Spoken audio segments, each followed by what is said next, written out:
মালতীর তেজ আর সততায় রতন যদিও বাঁচল বিমলের বোঝা থেকে, কিন্তু বাজারে গিয়ে নতুন সমস্যা হল।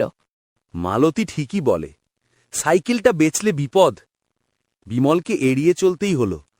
কিন্তু বাজারের ওই লোকটা কেন যে চালের দামটা বাড়ালো? এ মাসে কিভাবে সব কুলোব?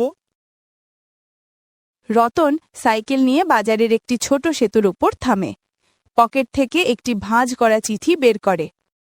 আপনার ধানকলের বকেয়া ঋণ অবিলম্বে পরিশোধ করুন। এইবার কি হবে? ধানকলে মাল দেওয়ার পরেও পুরো টাকা পেলাম না। যদি টাকাটা না দিই তবে তো জমি বন্ধক রাখতে হবে।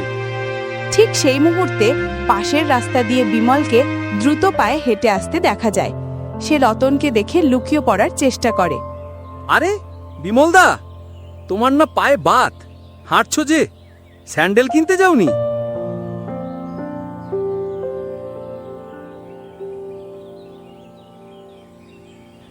আমি না, মানে একটু হাওয়া খেতে যাচ্ছিলাম। বাজারে তো সব লোক ঠকায়, তাই ভাবলাম না যাওয়াই ভালো।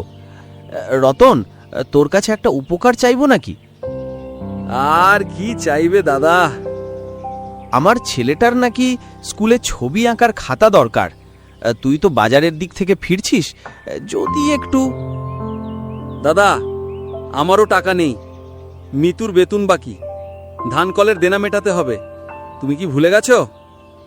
আমি আর পারছি না দাদা, আজ আমি কোনো ধার দিতে পারবো না। কি বললি? তুই আমাকে না বললি? হ্যাঁ দাদা, বললাম। নিজের সমস্যা না মিটিয়ে আর কতদিন পরের বোঝা টানবো? মালতী ঠিকই বলে। আজ রতন প্রথমবার রুখে নালালো।